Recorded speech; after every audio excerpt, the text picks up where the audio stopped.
Comment l'Église sera-t-elle introduite dans la pleine pensée de Dieu? Nous devons avoir la foi pour croire que tout le peuple de Dieu sera introduit dans l'héritage. Cela, c'est le dessein de Dieu, et il s'accomplira. Mais pour réaliser son dessein, Dieu doit avoir une compagnie de personnes qui demeurent dans la mort jusqu'à ce que tous soient parvenus sur l'autre rive.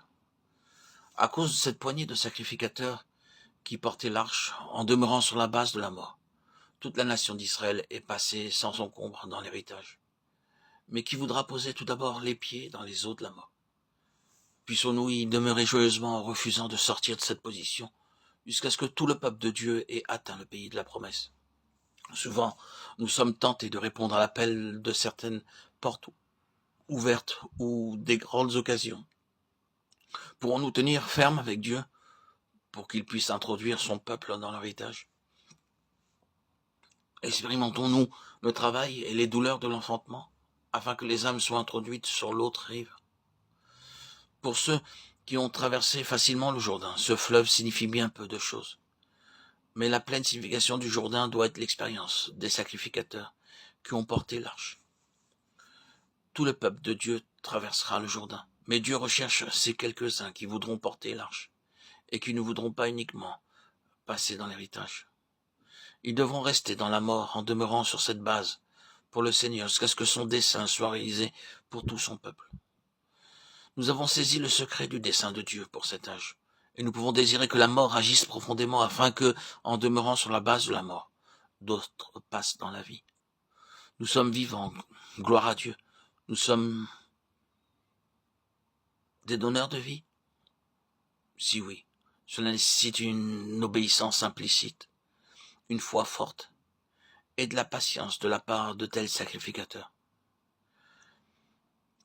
Ils désirent goûter la pleine signification de la mort afin d'introduire tout le peuple de Dieu dans la vie. Ce sont les vainqueurs qui fermement se maintiennent dans cette position de mort pour Dieu. Qui voudra alors avoir un tel honneur? Dans Josué 3, nous voyons l'arche en relation avec le peuple de Dieu. Et dans Josué 6, nous voyons l'arche en relation avec les ennemis de Dieu. Les enfants d'Israël n'ont pas combattu leur ennemi, ils ont simplement fait le tour des murailles de Jéricho. Cependant, nous pourrons faire 1000 fois le tour de Jéricho et rien ne se produira. Le principe est celui-ci. L'arche de l'Alliance était au milieu. C'était l'arche qui avait fait le tour de la ville. Et c'était elle seule qui comptait. Dans le chapitre 6, verset 11, Josué n'a pas considéré ceux qui ont fait le tour de la ville. C'est l'arche qu'il mentionne, c'est-à-dire l'Alliance comme base de leur foi. L'héritage est nôtre, car selon l'Alliance, Dieu nous a déjà accordé le pays.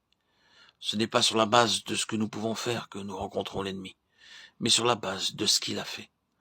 L'Alliance de Dieu est la base de notre témoignage. Le témoignage de Dieu, c'est ce qu'il possède en son Fils pour nous.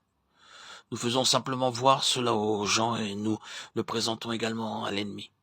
C'est cela le plein témoignage. Nous ne faisons rien contre Jéricho. Nous demeurons simplement sur la base de l'alliance de Dieu en déclarant à Jéricho, tu vas tomber, car Dieu nous a donné Jéricho. Le témoignage consiste à demeurer sur la base de l'alliance en proclamant que cette alliance est vraie. Ils l'ont vaincu par le sang de l'agneau et par la parole de leur témoignage, Apocalypse 12, 11. Nous ne devons pas essayer de faire quoi que ce soit. Nous restons sur la base de ce qu'il a déjà été accompli, sur ce que Dieu a fait. Nous nous tenons sur le terrain de l'alliance divine en proclamant la victoire et le fait accompli. Si nous luttons dans le domaine personnel, nous perdons cette position de victoire. L'arche tourna 7 fois autour de la ville, le chiffre de la plénitude. Quand nous réaliserons ce que signifie l'alliance, alors nous pousserons le cri de victoire. Car par un cri, l'ennemi a été vaincu.